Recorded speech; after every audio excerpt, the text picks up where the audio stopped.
What is up, guys? Welcome back to the Fuel for Growth podcast with myself, Niles, and Leonard. Leonard, my friend, how are you doing today?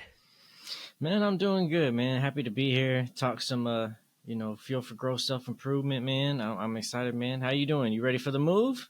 I'm ready for the move, brother. I'm ready for the move. I'm moving out of Texas soon, guys. It's going to be absolutely incredible. And yes, today we're going to talk about how can you actually work on yourself? Where do you start, right? Like, what's the move, And I want to start this off by our greatest quote, the thing that we always preach, brother: small wins. You know what I mean? Start setting small goals. Yeah, absolutely. The small things just to start building that self confidence because once you get like we talked once you've gotten into the habit of doing the bad habits of doing things, not following through with your word. Okay, I'll do it tomorrow. I'll do it tomorrow. Constantly putting it off. You've already got that doubt in yourself. So now you got to start taking the moments to start building up that self-belief. So you got to use the small wins to get there, the littlest things. Like I was saying, I think it was last show, is that even sometimes like I'll leave my clothes on the floor at night, so when I wake up the next day I have clothes that I picked up because there's a small win for me. There's something I've already started off the day with. Hey, I got this accomplished, got this done, room looks nicer. So just small wins just to build up that confidence. Then when you got bigger goals to achieve, you know that you have belief in yourself that you can achieve them. 100%, man. I always call it like the ball rolling, right? Like I always use the analogy of get the ball rolling, and it's such a simple analogy, but it's literally like if you're on a completely flat, frictionless plane, right, and you've got a 10 stone ball in front of you, right? This ball's like 240 pounds, 260 pounds, whatever. Now, to push that ball is going to be a hell of an effort to start with, right? You're going to be like, whoa, but once it starts to build, right? And because obviously there's going to be friction, let's not even call it a frictionless plane because there is going to be friction. There's going to be these little bumps. However, along this plane, let's imagine it, right? I want you guys to imagine it. Imagine you have a plane in front of you, and along this plane there's little humps like this, little bumps, but most of the time it's flat. However, when you're pushing that ball, when you first start, it's going to be so difficult. It's going to be really difficult to get that ball rolling, and especially if you're at a hump in the road, right? If you're trying to start on a hump, you're going to be struggling really difficult. It's going to be so hard. So sometimes you have to go back over a little bit. But the point I'm trying to make is that you have to get the ball rolling. That's the only way you're going to be able to progress, right? That's the only way you're going to be able to go forward is actually by getting it rolling. So the best thing you can do is just put in that little bit of extra effort when you first start. And then once you start getting it rolling and it builds the momentum, suddenly every little hump in the way is like just so easy to clear because you've already got the momentum. So you literally just as soon as you hit the hump, you're like straight over it. And the momentum builds back up on the way down as well. So it's like you just keep pushing this ball, you keep getting that ball rolling.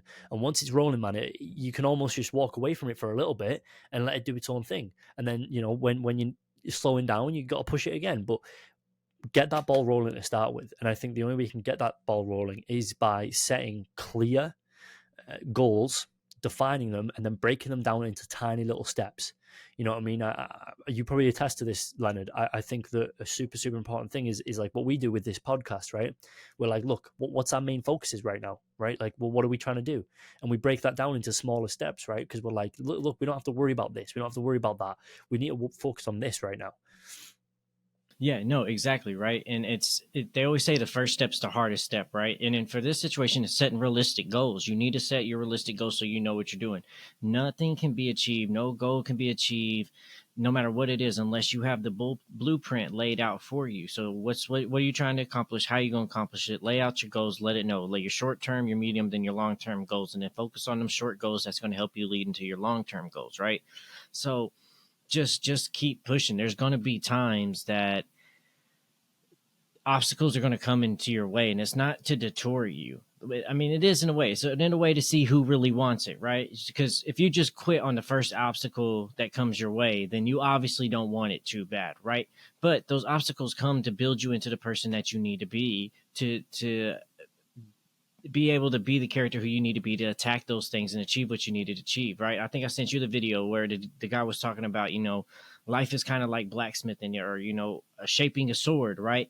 You go into that fire, it feels hot, it's a lot of pressure, it's a lot of heat on you. Then you come out, then life's just blowing on you, hammer after hammer, and you're like, am I done? No, you gotta go back in that fire. You gotta come back out, hit a couple more, take a couple more hammer blows, right? So, and that's life. You got to keep going, but you got to realize that though each blow is shaping you in to be that sharpened sword that you need to be at the end. And by the time you are done with all the blows that life sent you, or put on you, you're going to be that sharpened blade that's going to be ready to attack anything and conquer anything that's in your path. No weapon formed against me shall prosper, right? So uh, just realize that life ain't attacking you. It's just trying to build you to who you want to be, because you've set forth to manifest who you want to be in this world. And now the universe is trying to prepare you and make you that person that you need to be to achieve your goals. 100%. I think another huge aspect is time management, right? If you want to really, set yourself up properly for success, and to achieve the things you want to achieve in life. Again, we talk about success all the time. I just want to reiterate this: success does not mean big amounts of money, doesn't mean huge business, doesn't mean number one in the field. It means the level in which you want to be at in life. It means what not just what makes you happy, but what fulfills you, what gives you purpose, right? It's about doing that. And I think a huge one of that is time management, right? And that comes in like prioritizing tasks. I see it all the time, brother. And I used to be terrible for this. I still am, really. Sometimes we prioritize tasks that don't actually matter and that should be at the latter end of our day. I somebody said this to me, and I thought it was just really profound, which is you can really only focus properly on 2 tasks a day. You only have enough willpower to really truly focus on 2 tasks a day. And I was like, wow, okay, that's like deep. And I was like, what does he mean by that? And he was basically saying that in terms of deep work, right? Let's say you have 2 tasks that are going to take 3 hours to do each, right? You should focus on those 2 tasks first thing of the day, because 6 hours of willpower and focus is going to, it's a very hard tax on you in a day, right? In a single day, 6 hours of hard work, focused work is difficult, because I don't know about you. When I worked a full-time job, I worked 10-hour night shifts, and I was focused for maybe 3 of them. The rest of the time I'd just kind of be a little bit in a daze, just kind of doing my thing, like wasn't really thinking too hard. So 2 tasks a day are your main focuses, right? Only 2 tasks. And then once they're out of the way, you can focus on the little things. Yeah, no, that's a good strategy too. Like, and what people say, it takes 27 days to break a habit or to build a new habit, right? So as long as you stay consistent, go 27 days, that's your goal. Keep going, build that repetition, build that self belief, no matter what it is, no matter how big, no matter how small it is. The gain is a gain, a win is a win. Focus on that and build that as a stepping stone, right? Like, focus. You're trying to build your wall. We talked about this before. You're trying to build your wall, whether that wall is happiness, your career, your family, your stability, whatever that wall is for you. You got to lay it one brick at a time, and you can't be laying the brick sloppy. You got to focus on this brick. All right, I got to lay this brick as perfectly as I possibly can. Then lay the next one, or otherwise you're going to lay this brick so quick because I'm on brick 20, but I need to get to brick 70 real quick. And by the time you get to brick 70, your wall's all warped and shaped. It's ready to fall and all this stuff. You don't have a real good sturdy wall. It ain't worth nothing. So take your time, lay each block brick, and like Niall says, be present in the moment, enjoy the process. Like, I know that's sounds crazy, and it sounded crazy to me when I was in those dark moments and struggling, but those moments are really going to define you in other times. Those moments are going to show you who you are to yourself, and you're going to build up that self-belief. You're going to see that, oh, I can do this. I thought I couldn't do this. So even though those moments are tough and you don't want to go through it, they are necessary to show you who you truly are and how strong you truly are. So just be present in those moments to see that you are stronger than you truly believe you are. Dude, yeah, so true. And I think it's really important for people to, when it comes to time management, create a schedule, man. Like, it's so simple to do. We've got Google Calendars now. Even on an iPhone, you can use Google Calendars, right? It doesn't matter what you have. Use Google Calendars, or use whatever calendar app you fancy, right? It doesn't matter, as long as it can put tasks into it and you can schedule things. And then just start scheduling things in the day. Schedule, okay, I wake up at this time, give yourself 15 minutes to 30 minutes to wake up, right? So let's say, call that a hygiene routine, right? So you wake up, you shower, you brush your teeth, blah, blah, blah. Then from this time to this time, what are you going to do? Deep work? Perfect. That's what I usually do. Wake up, hygiene routine, deep work, right? Or even better, actually, to be fair, this is now what I'm doing instead, is wake up, hygiene, short bit of exercise to get that blood rate going, then deep work. That's a really good setup in the morning. But just schedule that day out, and you'll realize, like, if you block your time into like an hour, everything that you do is just like in a simple hour, and then you give yourself like a 5-minute break or a 15-minute break to get something to eat, and then you're back to an hour, and then another block of an hour. It just, breaking up your day and scheduling it on a calendar is huge. It's absolutely huge, right? Even do it in a journal or whatever. Write it down in a journal what you're going to do. But just try schedule those times in, because it makes you way more likely to do it, because you're like, well, it's in my schedule. Like, I know I've got time for this because it's in my schedule. So many people are like, I don't have time for this. But when they come home from work, the first thing they do is switch on the TV. They're eating crisps and sugary sweets and blah, blah, blah, and complaining about work to the wife, to the husband, to the kids. Like, shut up. Get home, check the schedule. Okay, all right, if I do this for the next hour, yeah, okay, I could do that. And boom, you've got a win for the day. You've got it scheduled in. It's like, you're set. You know what I mean? You're set. Yeah, no, and that's what somebody told me once before. Because, like, in entrepreneurship, a lot of people loves the saying, right? There's just not enough time in the day for me to get everything done, and it's complete bullshit. That's a line that shows that you don't have time management and you don't know how to properly manage your time. And that's one of those, like, a lot of people, and something I had to learn in the business industry and entrepreneurship is that that's a red flag to a lot of people, because that's already telling them a sign of what you're not capable of. You already can't manage your own time. How are you going to be able to manage my project and whatever it may be? So, uh, for that, it's just you got to block it down. Like, you don't realize how much time 20-30 minutes is. And like, if you take away somebody's phone, say I just need you to sit in this room, don't look at your phone, can't watch TV, no internet, just sit here quietly for 20 minutes, you will realize 20 minutes can feel like an eternity when you're not distracted by things that you don't need to be distracted by. So realize how quick, or how long actually 20-30 minutes is, how long an actual hour is. You can get a lot of stuff done when you actually just, all right, I need to focus on this one thing at this block.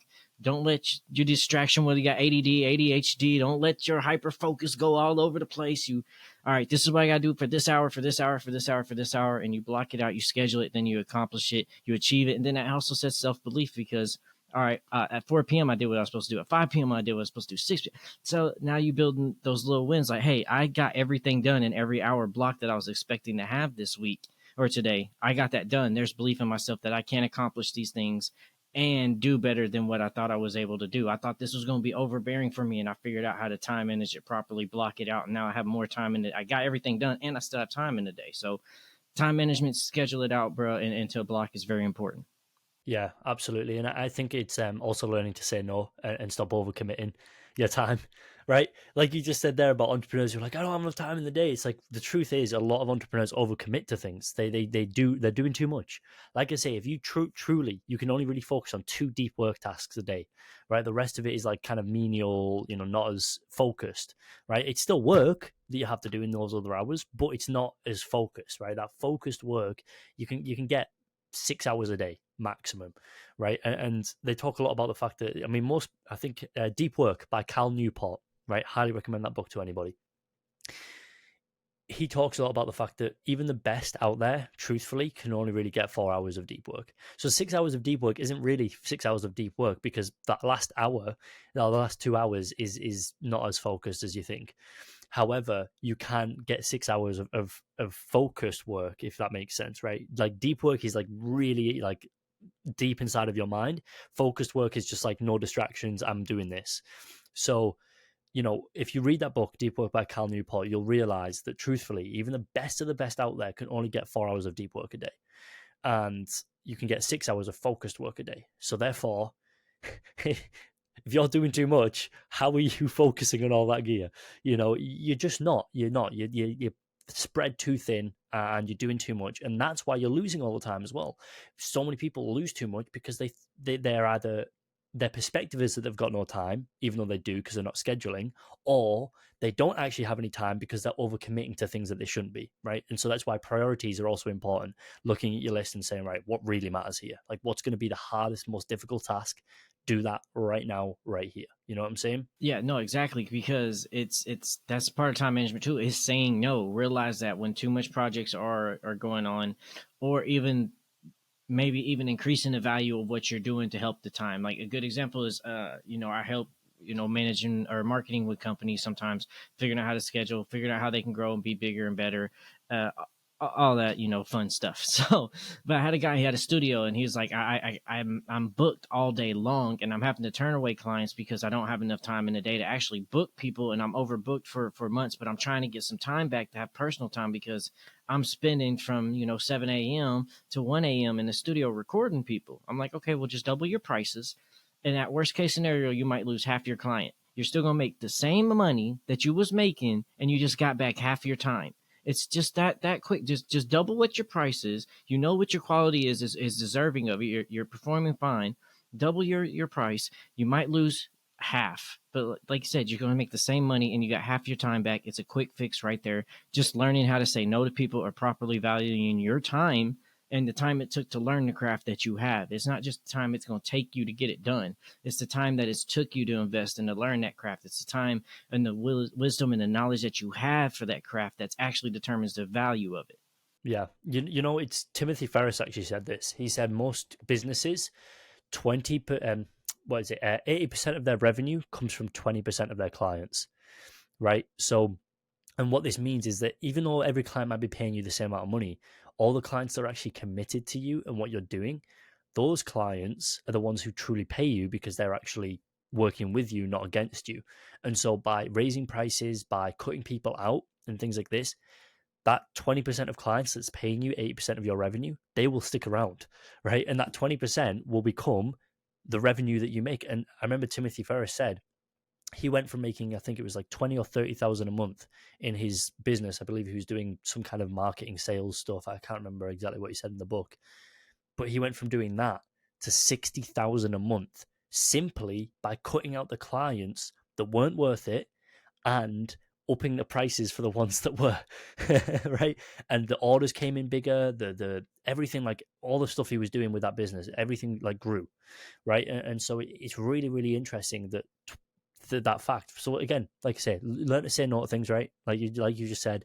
And alongside that, if you've got a commitment, think to yourself, do I need to continue doing this commitment right now?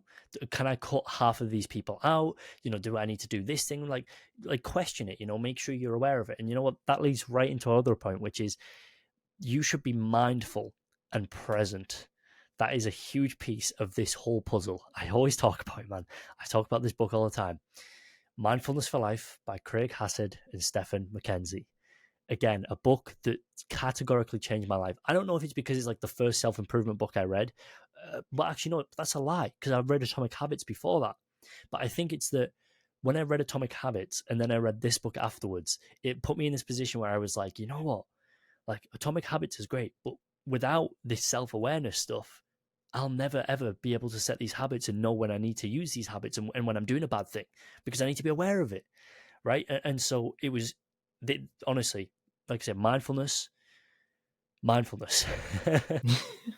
Yeah, no, because and that's something I try to do a lot of times in moments, and that's something that's helped me since we've been talking a lot. You know, is that certain things will happen, and I used to get stressed out about little things or upset or like just minor things. And it's like, no, let's just be present in this moment. All right, this ain't as bad as it may seem. Might not be what I was trying to do. May have slowed me down, screwed up my scheduling a little bit. But guess what? This is just an obstacle now that's teaching me, because this might be something small now, but later down the road there might be something big, and then now I'll know how to handle it because this little small thing then came in the way. So be mindful and present in that moment to understand, all right, how am I doing this? How am I overcoming this? And then so I know in the future as well. You can't, to what your point was saying there too, you can't focus so hard on the 80% if they're not the clientele that's returning actual loyal when you got the 20, because you trying to focus on that 80 is going to lose you to 20 when you should have just focused on the 20, right? So let's just in a relationship situation, if you got a girl or, you know, partner, girl, boyfriend, whatever you are, male or female, but if you got, you know, your girl, for our situation here, there, but you're never giving her attention, never talking to her, never providing, never doing anything to secure her out in public. But every time you see another girl, they got your attention. You're out there opening doors for them. You paying the tabs. You doing all that. She's not going to stick around because, well, you keep trying to get these other girls. You're not. I'm here. I'm with you every day. You're not going to do it. That's the same thing with your clientele and your customers. If you got 20% of people sitting there being loyal to you, yeah, you need to try to reel in new customers. But by reeling in new customers is how you take care of your existing customers as well, because some of the best marketing is word of mouth. And if you take care of a customer, guess what? They're going to go tell their friend, because they want their friend to be taken care of as well. So just, you don't have to necessarily focus on that 80, focus on the 20, how to take care of it. And the 20 will help you gain that 80 back. Yeah, 100%, brother, 100%. And just a quick point on that business note right there. It's called Pareto's Law, I believe. And essentially it means that 20% of the cause causes 80% of the problem. So everything in life, and with this law, they basically say it never goes below the 80-20 mark, right? So it's always 20% of the cause causes 80% of the problem. However, they say sometimes it can be lower on the other side. So as in 10% of the cause causes 90% of the problem, right? So it can be low as like 5% of the cause can cause 95% of the problem, right? And so the problem can obviously be a positive thing, as in like, it could be 5% of your clients give you 95% of your revenue type of thing. But like you were just saying, that's a very, very valid point, which is that the best marketing out there is really affiliate marketing, right? And what that means is that essentially the customers that you've got are incentivized to bring in other customers, and the customers that you want are the customers that are loyal to you, that are paying you the most amount of money, that are always there, blah blah blah, right? Like you just said. So to a business point, it's facts, man. Like get once you've got those customers in that are really good, that your ideal clients, incentivize them to give word of mouth about your business and bring in new clients for you. Because if they like you and they're an ideal client for you, dude, you can blow up your business that way. Your client got family, friends, co-workers that they want taken care of too. So if they're taken care of, then they go recommend a business. It does one of two things. One, it gets you a client because they're telling about how they truly feel, and it's not coming from some commercial that you gimmick put. It comes from somebody that they trust. And then two, it gives that client almost to say like, a moment with that other person, but like, hey, I put you on something and this is actually good. And I know, like, it builds a trust, it builds that relationship as well. So you're not only making a moment for you to gain clientele, you're also making moments in between your clientels and their buddies to make it seem like, like when a fact, like that's why Snapple works so well, right? They put those Snapple facts on there. You drink a pot or you drink a little juice, then you go out there, you tell your friend a little fact and it looks like you read, right? It makes you seem smarter and it makes it seem cool around your friends. Like, how the hell do you know that? So creating those moments for your clientele too is very big. Yeah, and people hang around like-minded people. So if someone's an ideal client, the likelihood is they're people they know are also ideal clients. So it's just fantastic. But yeah, going back to the original point, essentially, it's that mindfulness, right? You want to be present in the moment, and you want to, I've actually been struggling myself to find time to meditate. Right? It's crazy because I was just talking about time management, right? But the reason I find it difficult to meditate is because as of late, when I've tried to meditate, I'm just completely distracted, and I'm just like, okay, straight on. And then, like I'll sit down, I'll be like, okay, I'm gonna meditate for a bit, and then I'll be like, oh no, my phone, like, and I just don't set it up right, and that's my own fault. However, something that I'm starting to get better with instead is a way to be mindful is just a deep breathing exercise for a minute. You don't actually have to properly meditate in the sense of, sit down, eyes closed, okay, don't think about anything. It's like instead you can just sit and just breathe for a minute, and like that's it, just deep breath.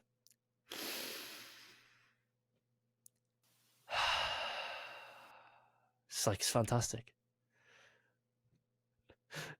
Yeah, exactly.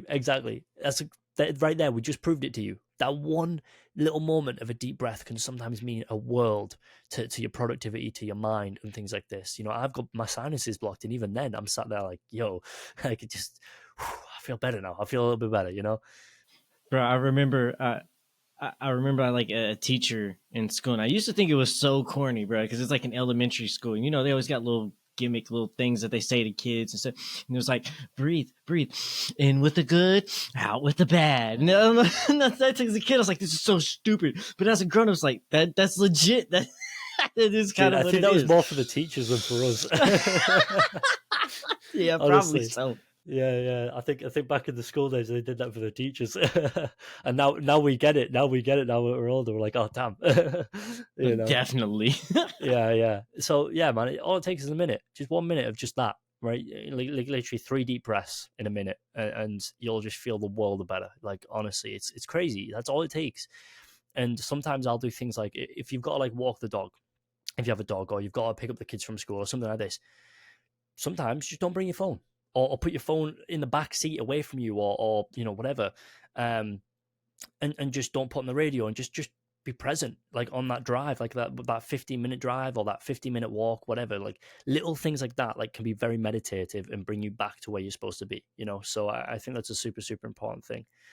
The next thing I want to mention, when it comes down to this, when it comes down to really working on yourself, is health, right? It is eating healthy and eating right, and exercise. Yeah, no, and you're about to get a very good glimpse of that coming to the Americas, because we all know that like the ingredients and stuff here is completely different than the ingredients in other countries, right? So you about to see that it's a little bit of a different, and it's a little bit harder to try to eat healthy here, eat right, with everything going on, but it's still a priority. Health is wealth, right? It don't matter how much money you have, if you don't have health, that money ain't gonna do nothing. There ain't no U-Haul on the back of a hearse, right? Bringing all the money to your gravestone for the afterlife. It's not happening. So you got to take care of yourself. Number one, make sure your health is good. Don't say, "Oh, I'll just put it off," because putting off things in health is never good. And I'm a victim of that, because I hate dealing with the VA hospital and stuff. So but you got to go take care of your health, and that's something I've been more on to stay on top of my mental health and my physical health, to go and check up on that. And you need to, because like I said, no matter amount of money, if you get sick, there ain't no amount of money that's gonna bring back good health. Dude, and a huge part of good health is sleep, right? It's something we all, I think everybody who wants to have something out of life, or who has troubles in their life, who is trying to work on themselves, they all struggle with sleep, right? I've never met a guy who sits there and is like, "Oh, I sleep really well," like, no. Even at the very top echelons, these guys will sit there and be like, "Some nights I just don't sleep, I just crack on, like I'll just be up for 48 hours straight," and it's so unhealthy, like so unhealthy. And a big piece of that is down to diet. So make sure you're not eating late on in the day. Make sure you're not eating like high sugary foods and later in the day. Like, have those like more fatty, more carb filled meals towards the end of the day. Like, I'm not a nutritionist, but like this is like basic stuff really. Um, like, avoid sugars and things like this, and just like have those starchy, more lethargic meals towards the end of the day, and also make sure you have them maybe like 4 hours before you go to bed, because the last thing you want to do is sleep and still be digesting food, right? Because again, I learned this from, I believe it was Luke Belmar. He said, when you eat late on and you go to sleep, think about the energy that your body is using whilst you're sleeping, right? Like, what is it applying the energy to? Is it applying the energy to recovery, or is it applying the energy to digestion, right? And this was like a huge point. Is like, it's just logical. Like, you have energy in your body that's kind of constantly flowing and moving in and out of your body, and if you digest food whilst you're sleeping, your energy isn't recovering. Your energy is being used to digest the food to get energy again, right? So, because obviously it has to go through a whole process of breaking down and you go and blah blah blah, right? It's just logical. It's just logical. So if you eat, uh, 4 hours before you go to bed, you've digested that food, and that food is kind of like potential energy to be used. And when you go to sleep, that potential energy gets turned into recovery and rest. And when you wake up, you're like feeling like a million. You're like, "Oh my God, I'm ready to go. Like, I don't even need breakfast today. Like, I'm good." Because you see, I don't even believe in like having breakfast too much, because I think it makes you lethargic. But the only reason that I don't have breakfast is because late in the day, I have a good hearty meal that helps, like give me the energy for the next day. So again, I think diet, sleep, right? It's so important. And Khabib, one of the greatest fighters of all time, he literally used to sit there and say, "That's my, what do you do before a fight?" Because some people do weird things, some people drink, some people party. He used to just go, "I sleep." That's it. Dead straight face. "I sleep." Like it's so important, dude. Yeah, no, like, and because I got my other podcast, like even NFL players, they'll do that. Like, they've been in a locker room, they've been there all day, getting taped up, stretching, getting training, getting out there, filling out everything, checking out cleats for the field and all that stuff. And a lot of times you ask them, "What are you doing?" Like hours before the game. It's like, "Oh, I'm finding towels, I'm propping stuff up, I'm trying to go lay down, catch a nap real quick." So like that sleep is very important. But I have that trouble, because you saw like me in my first 48 hours in Miami, I ain't sleep nothing. I was constantly doing something, motivating, getting things done. But that's the thing, is like entrepreneurs, like so many people look at entrepreneurship, it's like, "Oh man, I'm gonna do that, I can set my own schedule, I can do what I want," and people don't realize that no, you can't. No, like it's when you have a 9 to 5, bro, you can clock out at a certain time. Like when that five's out, okay, click, I'm home. I have to do this. I have to. When you're in entrepreneurship and you're constantly hustling, trying to figure out and find a way, that motor is 24/7. It never shuts off. So you got to figure out how to shut it off, so I can at least get some sleep real quick. So I can at least eat a meal real quick, because I know I'll get bad at this. I'll be working so much so long, like I don't eat breakfast, I don't eat lunch, and I know I'm at dinner time. Then I'm like, okay, now I need to really eat something hearty and healthy and good at dinner time, because I miss breakfast and lunch because I've been working all day. So it's just trying to have that divider or that switch to know, like, all right, I need to shut it off for this moment. I got to get some sleep. And I know some people in entrepreneurship, they do like 2 hour power nap samples. So they'll sleep for like 2 hours, work for 8 or 10, then sleep for 2 hours, power nap at 8. And that stuff works too. But no matter how you figure out how you get it, you got to get your sleep and you got to have it. Yeah, 100%, brother. And I think it's long term as well, right? Like, do you really want to be like 35 and having heart attacks because of the bad sleep that you've had? You know what I mean? It's not good, man. And one of the big things that I've learned is just set yourself a routine for shutting off. You know, like once it's cut off time, it's cut off time, and it's brutal because like you say, your mind is just wanting to go go go go go. But once you say it's like cut off time, it's cut off time. You use that 3-2-1 we talked about, and you know, 3 things you're grateful for, 2 things you're proud of yourself for, and 1 thing that you can improve upon, and you write that down, and boom, you're done. That's it, the end of day, right? And then like you give yourself, you know, 30 to 15 minutes to wind down at least, and that can make a huge difference, you know. So And see, that's the thing that always gets me is the wind down time, bro. Because I'm like, all right, nothing. I gotta wind down this and that, and then like I'll be like 10 minutes down. I'm like, all right, cool. I'm gonna start getting ready, and then an idea pops up. Hey, but we gotta do this tomorrow. But then I realize, like, all right, I got my iPhone next to my bed every night. I got notes in my iPhone. All right, when those moments come, I don't get up like I used to and start working on it, because that's what I used to do. The moments come, all right, let me go get it worked real quick, because I know I'm inspired for the creation and all that stuff right now.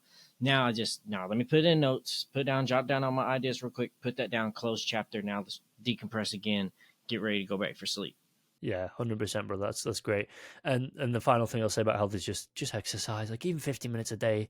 I don't give a crap what you say about the gym and this, that, the other, and these exercises I don't like, or I don't like the way people look at me, or just shut up. 15 minutes, just go for a walk. Whilst you're doing that walk, stack.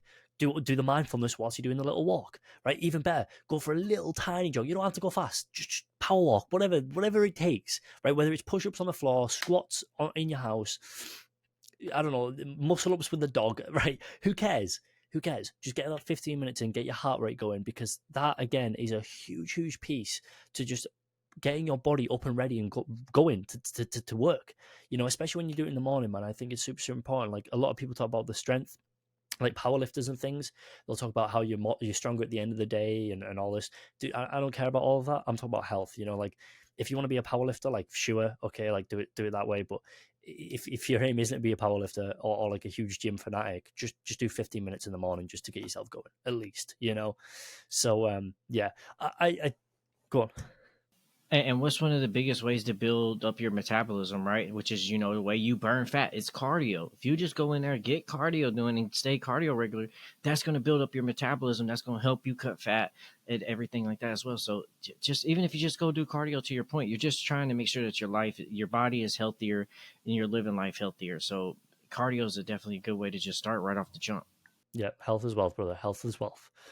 So the other thing I want to talk about is I think a super important piece of working on yourself is learning how to learn and develop skills, because so many people don't actually realize how you learn things, right? And I define intelligence, right? Because you know, a lot of people talk about IQs and all this other, you know, general, you know, oh, he passed his exams with a really high grade. Like, I don't give a crap about any of that, bro. That doesn't define smarts to me.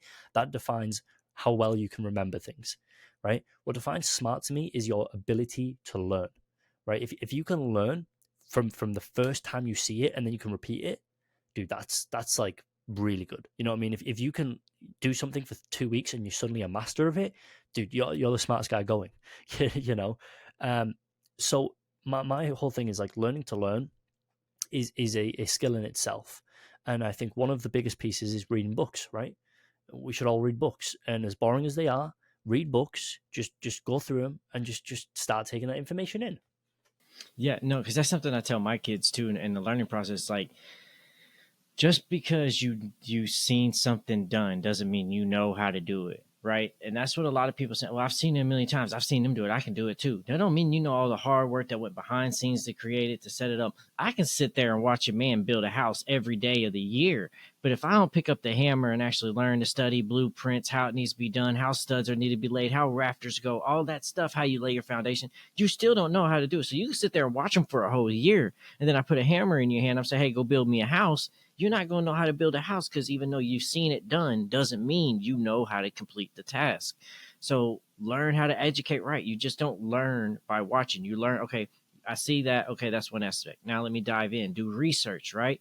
Go figure out what it takes to do that, how you prep for whatever it is that you're doing, whether it's a career, whether it's content creating, whether it's a job interview. You go figure out how you prepare and prep for that and get yourself ready to actually know what you need to do. You got to know how to learn, and you got to understand that how you retain information as well. You got to retain. And to your reading point, like I have bad reading comprehension. So when I read a book, I can read it as many times you want me to, and I'm not going to comprehend it. But if I sit there and I listen to the audible and I focus, I'm not doing nothing else, but I listen to the audible and somebody's saying it to me, I can retain it that way. So then I'm like, okay, I go get books, go get audibles, then I can retain it that way. Then I go apply it. If I'm listening to a chapter or something, I listen to that chapter. Now I go and try and apply those methods, because I know that even though I've read it, if I continue just go read on, I don't apply nothing within blocks, I'm going to forget that first chapter by the time I'm in chapter 3. So by going and practicing those chapters of what I've learned is helping me build muscle memory for the actions that I just learned within that book before I take the next step. Yeah, I think a majority of people actually learn from actions, and that's kind of what you've just, stated right there. I think that is 100% right. I think most people, just when it comes to learning to learn, you need to take action. So that means you need to pick up a book, you need to buy an Audible thing, right? You need to buy, look at what somebody's doing, and then you need to go apply it, right? You need to actually practice it and preach it. Sorry, not preach it, but practice it. Sorry. And then you can figure out, hey, does this actually work? Like, does this work for my life as well? If you're in a position where you're listening to this podcast and you're hearing some of the things we say about health and mindfulness meditation, if you're just listening to it and you're like, cool, and then you go off and don't do anything, you've not learned anything, right? Whereas if you go away and you say, I'm going to try this. Let me give it 7 days. I'm going to be mindful for 7 days. I'm going to go off for a 15-minute walk 7 days. See how you feel by the end of the 7 days. If you feel better, hey, this might be working. Let me try it a bit longer, and then that's how you learn, because you're taking the action. And then you dive, like you say, dive deeper into it. Then you start, okay, how can I make this work better? How can I make this take less of my time? How can I improve this habit? How can I stack this with something else? Maybe I could go to the gym at the same time as doing X thing. Maybe I could write down this whilst I'm doing this thing. It's like you can go from there. But I think that's really what learning is. Learning is basically, you have a behavior, you take a piece of knowledge, you apply that to the behavior, and the behavior changes. That is learning right there. And I think that's super, super important, because obviously if you want to develop your skills in life, that's what you have to do. Yeah, and no, and I challenge everybody to do this too, because this is something I've noticed a lot, is that don't listen to hear, listen to understand. And that's what I've seen. Like, so many people listen, like, oh, I hear you in your story and this and that, or I hear what you're saying. Nah, understand what they're saying, because understanding is the purpose. Once you've got understanding, then you know how to fix. You know all that. Understanding is the goal here, not just to hear or not just to listen or any of that. The overall goal is for you to truly, fully understand, learn the proper way, so then you can go and execute. Because like I said, you can listen, you can see, you can hear all day long, but until you understand how something is actually done, you're never going to get it done. Bro, we know we know the components of water, but we can't make water. That's a perfect prime example of it right there. We know it's H2O, but yet we still can't go do it. So even though we know, we still don't understand how we can make it. So you got to understand. Dude, that's it right there, man. That is literally it right there. Such a dude, so good, so good, man. And so, I think on top of all of this stuff comes obviously like managing finances as well, right? We're going to go into budgeting now. So again, remember, guys, we're obviously dumping a lot of information here, but this is how you start, right? This is how you start on the self-improvement journey. This is how you've got like multiple different steps here. You dive into one, like we just said right there, dive into one, learn it, apply it. Once you've kind of got that in place, move on to the next thing. So anyway, finances, right? Budgeting. This is something else I want to talk about, is that so many people the budget is terrible, and I'm a sucker for this. I've seriously, I get it. Sometimes we're just kind of like, I'll just earn more money and that'll like fix the problem. It's like, nah, man, it won't. It won't. Some of the most successful people got right now always talk about the fact that it's like, oh, I don't care about money. I just like spend whatever. It's like, okay, great. Like that's because you can now, right? Because the amount that you earn, you literally can't spend it in a day, right? Once you're at that point, like, yeah, you can stop caring about money. If you're earning more than you can physically spend in a day, then you're good, man. Like, forget about money. But until you're at that point, you're gonna have to budget, right? You're gonna have to figure out, okay, expenses first. Always give expenses first. After expenses, call that your 100%, right? And this is my breakdown. I say invest 70%, spend 15% to enjoy yourself, right? We'll all like to enjoy ourselves. Spend 15%, don't hate your life, right? And then the other 15%, save it for a rainy day, right? That's my breakdown. However, I want to make this clear. When I say invest 70%, if you're at the very beginning of life, let's say you're earning $2,000, $1,000 on expenses, right? Oh, firstly as well, let's talk about lowering your expenses later on. But yeah, so let's say your expenses are $1,000, right? You've got $1,000 left. That's your 100%. 70% of that is $700. There's no point in investing that in a market or many assets. Maybe you could buy collectibles if you're into that stuff, maybe. But ideally, I'd say invest that into your education, right? Invest that into yourself. That is an investment. If you're improving yourself, if you're learning new things, go back to the last thing we just talked about, learn to learn, right? Use that money to buy courses, use that money to buy books, use that money to understand, hey, where do I want to go in life, right? Then 15% of that can be spent. So $150, you get to spend it, right? You get to spend it every month. Cool. Like, that's great. And like, once your income starts going up, obviously that number goes up as well. But right now, $150, that's still like fun money, right? You could still go to theater, enjoy it, like whatever. And then the last 15%, save it, put it in an account for a rainy day, and just keep doing that, because eventually that'll turn into, another $2,000 or something. And now you've got a whole 2 months of expenses covered, so that's a hugely important thing. Like, Yeah, and I'll say to all the people that's YouTube universityers, you know what I'm saying? Pay for premium. Pay for YouTube premium if you go for YouTube to digest all your information.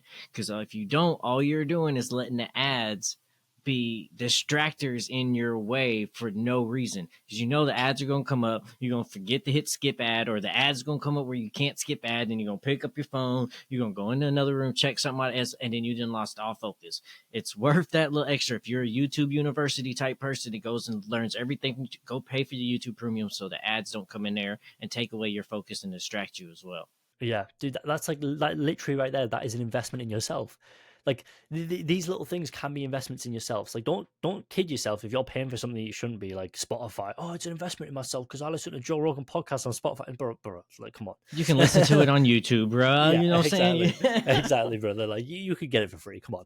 But there's little things like YouTube Premium. Like, you can't really watch YouTube videos without ads unless you're using an ad blocker. But even then, ad blockers don't always work, and like you say, they get you distracted and all this other stuff. So yeah, it's a little bit of money. It's worth it, right? It's just worth it. It is. And that can be investment in yourself. And I think expenses as well, cutting down expenses is super important, because again, I'm sitting here and I'm telling you, I am a sucker for this. Okay, like, budgeting is I grew up poor, so budgeting to me was always just like, we can't afford anything, so like, whatever. And then once I started getting some money, it was like, oh well, I've got all this money to spend now. It's like, because I was poor, so I didn't understand financial literacy. I'm starting to get it a bit more now though, and one of the big things is expenses. Look at your bank statement, right? Look at your bank statement in detail and be like, what was this? Why did I spend this? What was this? Why did I spend this? What was this? Why did I spend this? Why am I paying this monthly subscription to this? What's that for? What's it benefiting me? Right? Suddenly, your $1,000 expenses per month on your $2,000 per month wage, suddenly your expenses go down to $750. It's like, oh shit, I've got another $250 to spend now, right? But don't spend it. Take it down in the other breakdown, right? 1,250 is now your new 100%. Now you can spend a little bit more. Maybe you can spend $200 instead of $150, right? So it all works out. But I think a huge proponent that nobody ever talks about, bro. It's just budget, man. Like it sucks. It's boring. Nobody wants to talk about it. It's like budget. Who cares? I'll just make more money. Like shut up. Yeah, no, exactly. Because I'm with you on that too. I'm bad at the budgeting. Grew up poor. Like I grew up like we lived paycheck to paycheck, so there was no budget. The budget was trying to figure out how to make it till next paycheck. That was it. There was no money left over. What do you mean money? I pay bills, pay rent, got groceries. Barely was able to get groceries, and I'm hoping that I have enough gas in the tank to make it to work for the rest of the week, so I can make enough money to make it till the next paycheck. Right. So learning that budget was something that was hard for me. And in content creator kind of world, I was like, okay, I can just keep earning more. And then demonetization came for 5 6 months, hit hard. I'm like, oh shit. Now, but if I would have budget better, if I would have done my finances better, I wouldn't have took as hard as a hit as I took, right? If I would have been smarter about what I was doing, I would have been better. If I didn't put all my eggs in one basket, in one platform, I wouldn't have been so bad once demonetization came for me. So it was a learning experience, but I every time I look back on that, as much as I'm like, that's one thing I'm like, oh, it eats at me, is that, but it was a lesson though, that I got to learn my finances. I got to learn the budget right, because even though I can go make more money, doesn't mean that I need to be financially stupid with the money that I do have. Yeah.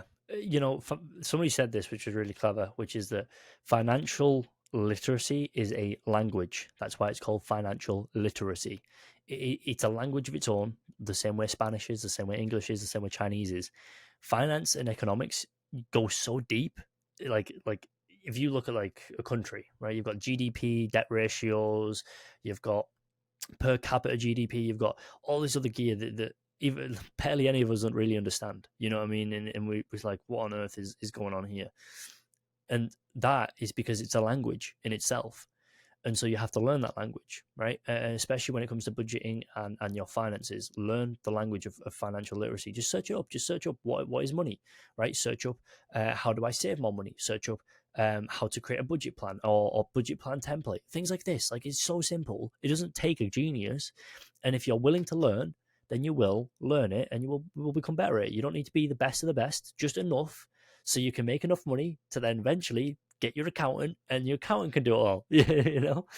And we've kind of talked about this too. Just because you might, let's say, like we're saying, educate yourself on a topic. Just because you might go and pick up a book and you're like, this is boring, this isn't interesting, this isn't really pushing to me, doesn't mean that you can't learn that topic. Some things, like it's like speaking. So many people can say it's the same thing, but it's about how they deliver the message that's going to resonate with a bunch of people. That book just might not resonate with you. So don't just pick up one piece of content that you're reading or you're ingested or digesting it and trying to learn that, then you say, oh, well, then I just can't do this. Because we've done that. We've had that talk before. We've read books and go over like, bro, how was that book for you? Man, that was a tough read. That was tough to get through, bro. It just wasn't. It's like, all right, bro, but this next book on the list that we're doing, it's more interesting. It hits more. And this one kind of sets that one up, even though it is tough to read. So don't give up just because you read one and like, this is boring. Maybe you just need to find another writing style, another type of style that you can process that information and then retain it so you can stay fully focused. Yeah, exactly, brother. Exactly.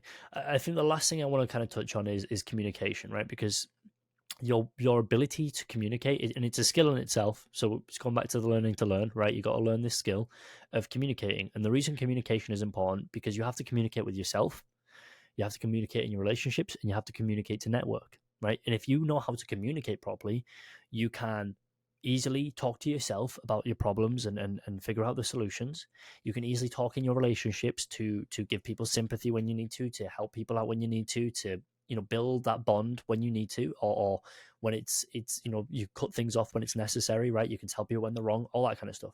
And lastly, because of networking, right? If you want to set up a business deal and your ability to communicate is really bad, then like you're screwed, right? And I want to make this very clear. Communication doesn't just come down to speaking really properly like a posh person and pronouncing all your P's, right? Speaking, correct communication is about getting your point across without there being any confusion.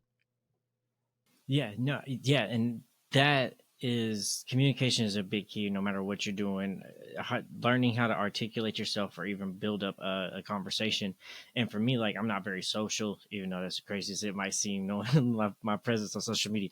I'm not very social. I'm very introvert, like to stay in, stick to myself, and all that. But I've been trying to overcome that by going out networking, conversating, and talking with people. And like a lot of people probably starting off, you just go through and you use the same normal icebreakers topic. What do you do for a living? What type of music you like? You know, that boring, dull stuff that nobody really cares. So then I've just watched a bunch of coaches. It's like, learn how to make your small talk different. Instead of going up and saying, hey, what do you do for a living? It's like, hey, if you was trapped on a desert island and you can only listen, you bring one album, what you gonna bring? What music you gonna bring?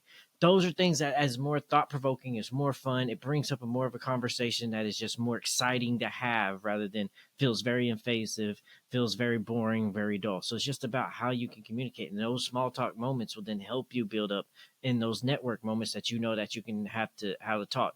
Because there's a book and it's like oh it was how to make friends in business. Oh, I can't. Yes, that's it. Yes, how to make friends and influence people.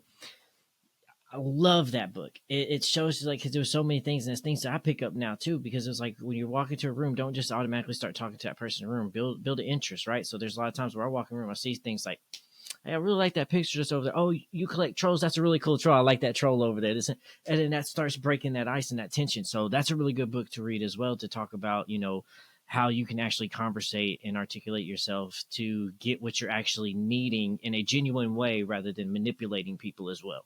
Yeah, Dale Carnegie was a fantastic guy, and he had his brother. He had a lot of evidence from people at the very very top of the world, and when we're talking like people who are basically the elites, as people like to refer them to, and what's interesting is he said that the elites of this world they communicate the best, like they know how to operate people more than anything, and that to me is a very very interesting thing. Somebody with extremely good communication skills was able to use those communication skills to become one of the top people of the world, right? And so thinking about that, it's like really everything is communication because like I say, it's not just about relationships, but it's also about yourself.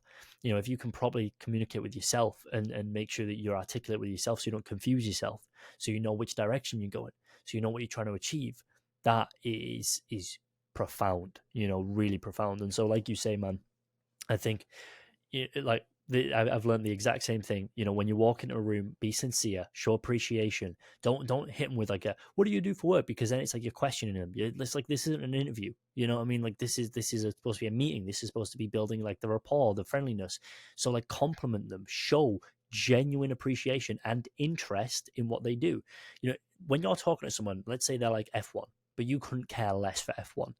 There's no point in trying to pretend that you care. Don't be like, oh, okay, yeah, I've never really got into F1 myself. What else, you know, have you ever talked about the you know, maybe the conversation, you kind of move it into like the money aspect of F1. You say, yeah, well, I know there's a lot of like really big guys that watch F1 and they go to the F1 things. And the guy's like, oh, yeah, I know there's like these actors in such and such guy. Oh, you like such and such? I love such and such. Oh, that's awesome. You know, it's like move that conversation forward. If you don't genuinely care about it, don't be like, I don't care about this. Shut up. You know, like be like, okay, oh yeah, I've never really been into F1 myself, but you know, I can understand why people like it so much. What about, you know, and just you move it along, right? And you get to that point where you are genuinely interested, right? Sometimes somebody walks in, they've got a certain tie on, right? Dude, that's a really interesting tie. I'm sorry, but like I've just got to say, man, I love that tie. Where did you get that from? Oh, it's such and such store. Oh, I love that store. You know, right? Boom. Like that's how you break the ice properly because you've shown genuine interest and appreciation in what they do. And Dale Carnegie said the biggest business deals ever done, some of the greatest salesmen of all time, all they ever did was walk into a guy's office, sit down, and listen to the guy talk. They didn't question. Why do you want to do this? Why should we? Why, you know? Like no. They just shut up and they just listened. And like as they were leaving, you know what, mate? Yeah, actually, give me that deal. And it's like boom, right? So you know, communication is a key in business, in relationships, and with yourself. You know, I think that's the key point.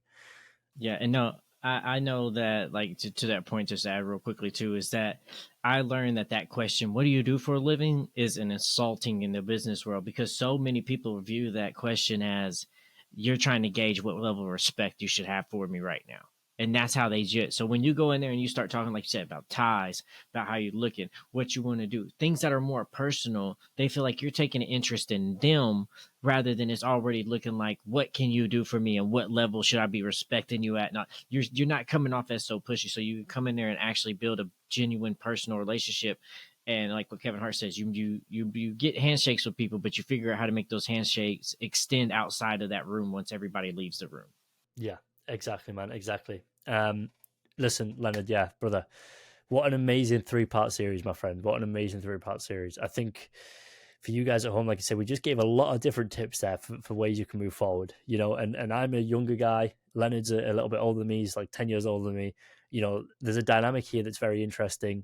You guys should understand, like, Leonard's gone from like plumber to social media star, you know, it's crazy. I've gone from engineer to sales extraordinaire. And you know, we're both constantly working on ourselves, we're both learning things still. And I think that allows us to sit here and say, you know what, like, these are certain things that we know work, right? That we know they're things that we have to still work on, and they're things that we know they work, because when we do work on them, our lives get better, right? I mean, look where we are, brother, you know, we look where we are. So you know, it's things that, like I say, we're working ourselves, and we're always pushing to be, you know, bigger and better. And so you should too. You know, you should too. Don't just live a menial life. Do what you want to do, man. And whether that's, again, don't have to be a big businessman, don't have to be number one.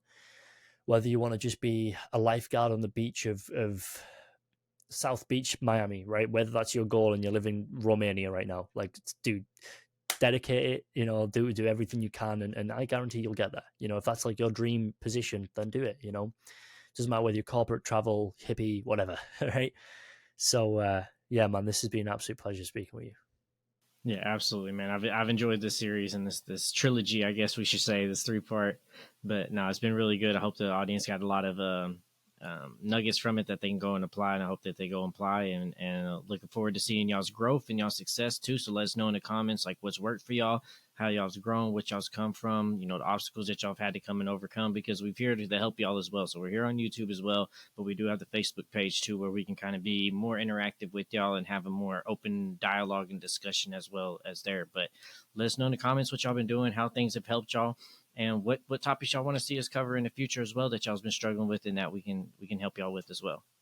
Yeah, man. Hey, all right, brother, I shall see you in the next one. Yes, sir.